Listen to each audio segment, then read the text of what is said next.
Hello friends, welcome to my channel. My name is Barb. Today I'm going to talk to you about the top 3 minimalist tips I have for you for 2025. You're probably wondering where I've been this past many months, and you're not going to believe this. So back in mid-November, I lifted something that was very, very heavy, and I injured myself. I had excruciating back pain, and I was in and out of the doctor's office. I was even to the ER a couple of times. Finally, they came up with a diagnosis. I had a crushed disc, and it was crushing my spinal nerve, which was affecting the whole use of my right leg, and excruciating pain also in my right leg. So we finally got it diagnosed. They said you have to have surgery to fix this. So I had the surgery. So I literally have spent the last 4 months suffering and recovering.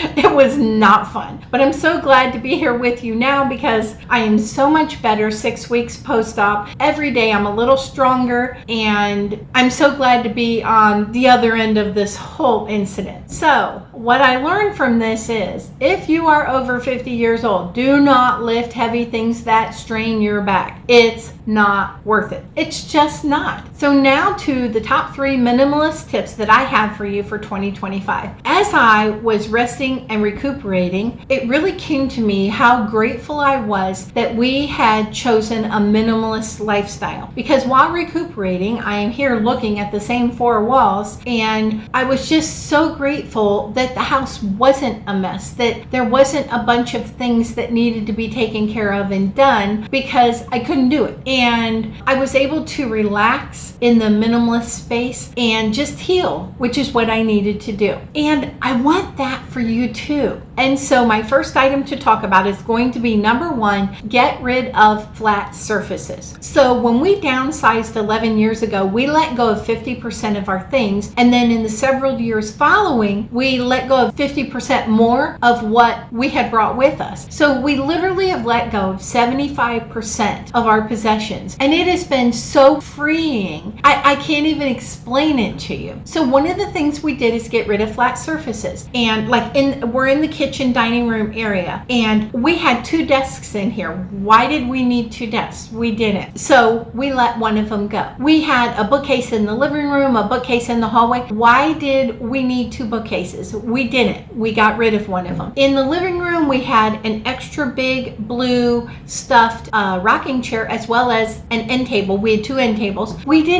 need, it's a very small living room. We didn't need that. And because we didn't need that blue rocker, it was constantly collecting clutter. We just kind of dumped things in it. It was easy. It was there. And so it had to go. In our bedroom, we had 2 dressers, and now we have 1 dresser and 1 small to medium closet, and we share them both, and it works great. So by getting rid of all these flat surfaces, we've gotten rid of natural places that we collect clutter. Because let's face it, flat surfaces collect clutter. It's what they do. It's just the way it is. So by getting rid of them, we had a lot less clutter to deal with, and it was great. The second thing we did is we went with clear kitchen counters. Now, the first time Dawn, the minimal mom, suggested this, I honestly thought she was crazy, and I didn't think I could do it, because she said declutter your kitchen cupboards enough that you can put your appliances down below and they don't have to be up on the counter. So I decided to try it for a month just to see what I thought. Oh my goodness, I will never go back. It feels so wonderful. Every day you wake up, you walk into your kitchen, the counters are clear.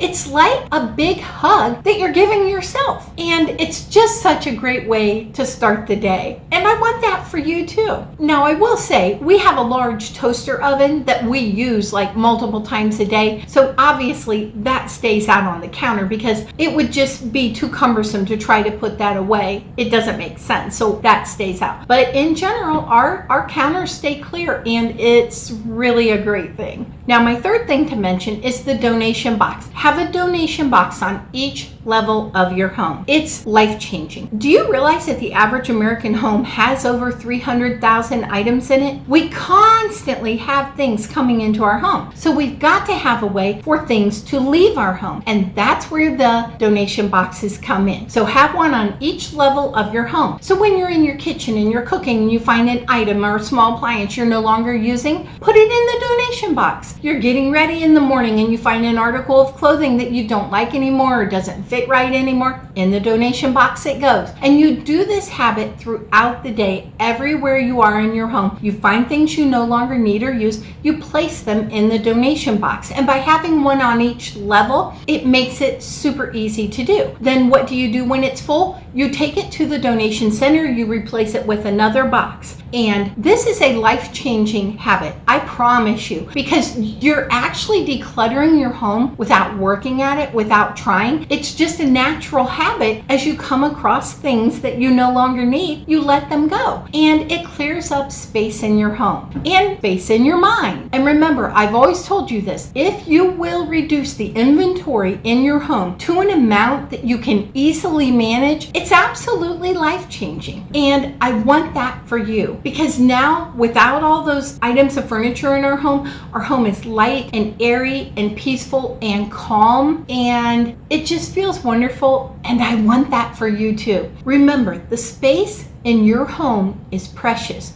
Guard it with your life. Having extra space in your home frees up your mind and body to relax. It really makes a difference. Folks, if you've enjoyed this video, please hit the like and subscribe button below. That really helps my channel. Thanks so much for being here today, and I'll see you in the next one.